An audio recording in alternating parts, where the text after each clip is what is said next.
베이징 셋째 날, 아침 식사는 숙소 근처에서 튀김 같은 걸 먹고 천당공원으로 갔어요.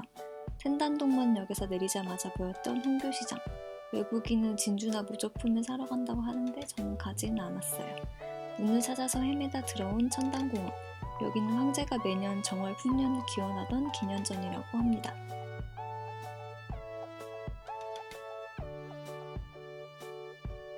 이 동그란 건물은 황궁우라고 하는데 제천의식을 준비하는 곳이자 자연신의 위패와 역대의 황제들의 위패가 모셔져 있는 사당이라고 합니다.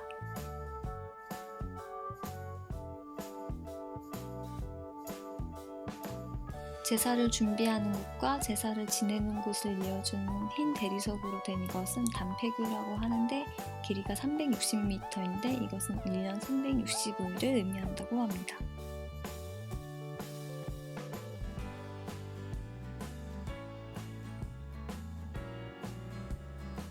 길고 긴 단폐교를 걷고 걸어 도착한 기도를 올리는 곳 원구단에 도착했습니다.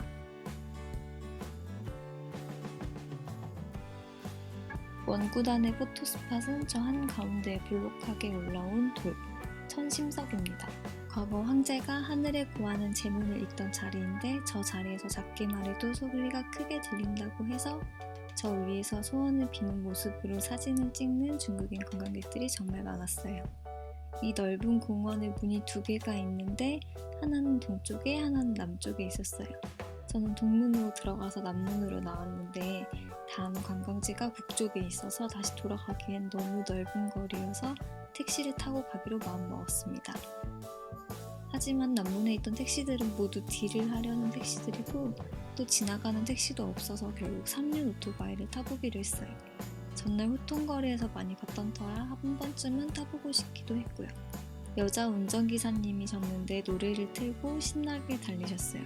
3륜 오토바이를 타는 데 있어서 제일 걱정했던 게 안전이었는데 일단 문이 없었어요.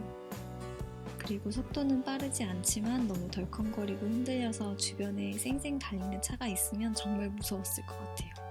2번 타고 싶지 않고 또 추천하지는 않을게요. 우리의 목숨은 소중하니까요.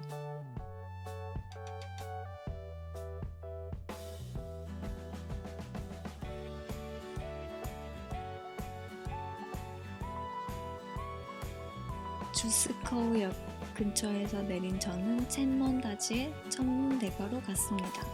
예전부터 고궁 근처에 가장 유명한 상점가였고 과거에 유명했던 상점들이 여전히 영업하고 있습니다.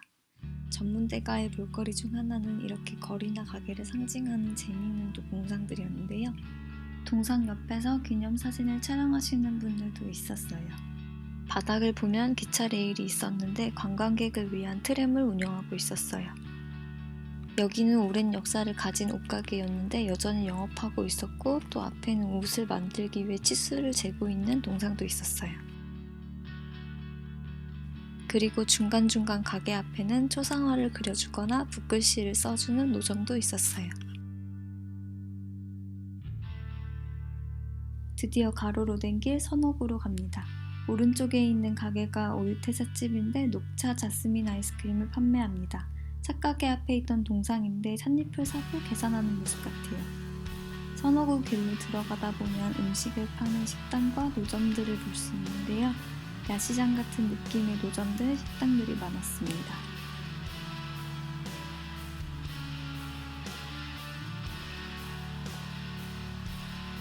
다음은 선호구의 반대편 길 대책란으로 갔습니다.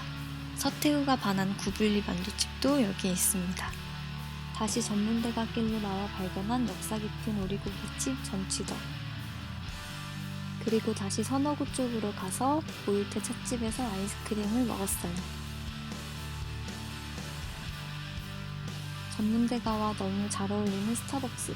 스타벅스는 주변 건물과 잘 어울리게 지어진 곳이 예쁜데 여기도 상당히 아름다운 곳이었어요. 그리고 또 북쪽으로 직진합니다. 다음 목적지는 천안문 광장. 베이징 여행 필수 코스인 것 같아 고민하지 않고 온 곳인데 정말 넓더라고요. 그런데 이 넓은 곳을 보안검사를 한 뒤에 입장해야 된다는 점. 광장 오른쪽에 있는 이 건물은 국가박물관, 멀리 가운데 우뚝 솟은 건 인민영웅기념비, 스모그에 가려 희미하게 보이는 큰 건물은 인민대회당, 북쪽으로 보이는 건 천안문. 사실 천안문은 우리나라의 광화문처럼 자금성의 정문이라고 합니다.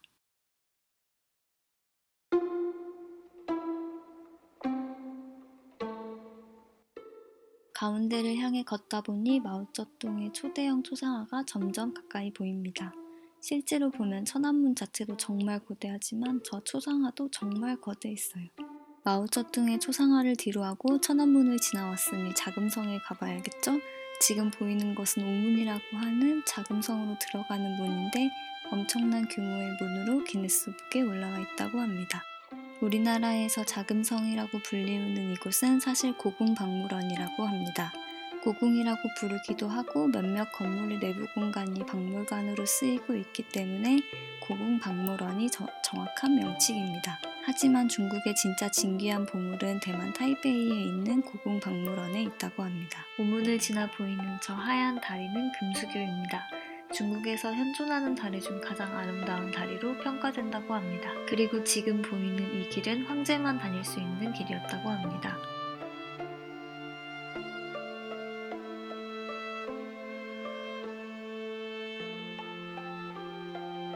다음은 황제의 공식 행사를 치르던 장소인 태화전입니다. 이날 미세먼지가 심했는데 영상에서도 미세먼지가 느껴지는 것 같아요. 그리고 여기는 황제의 휴식처였던 중화전입니다.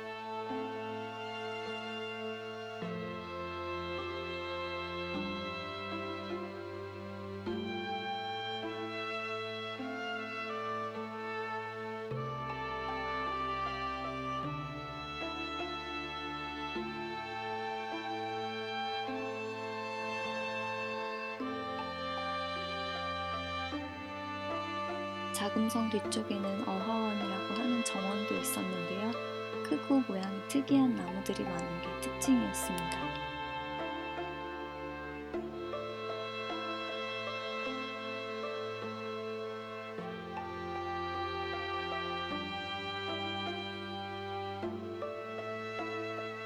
출구로 나오는 길에 파란 바탕의 현판을 자세히 보면 한자와 만주어가 함께 쓰여져 있었어요. 청나라 때에는 만주어와 한자가 공용어였기 때문에 현판에도 함께 표기되었다고 합니다.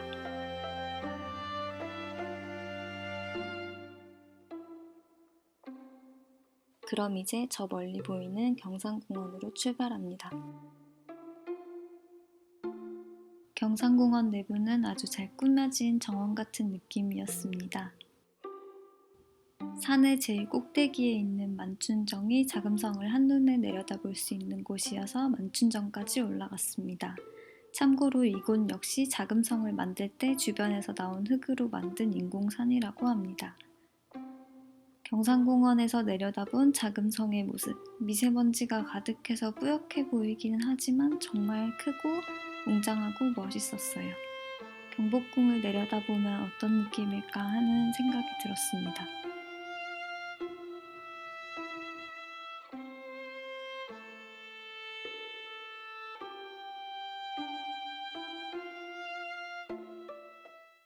산을 내려와서 경산공원 아래 매점에서 먹은 요거트, 짧은 등산 후 먹은 요거트 정말 맛있었어요. 경산공원에서 멀지 않은 곳에 있는 왕푸징, APM에 있는 허유산에서 망고 디저트를 먹었습니다. 왕푸징에 있는 쇼핑몰들 중에서 동방신천지를 제외하면 APM이 가장 볼거리, 먹을거리가 많았어요. 중간중간 이렇게 예쁘게 꾸며진 곳들도 있었고요.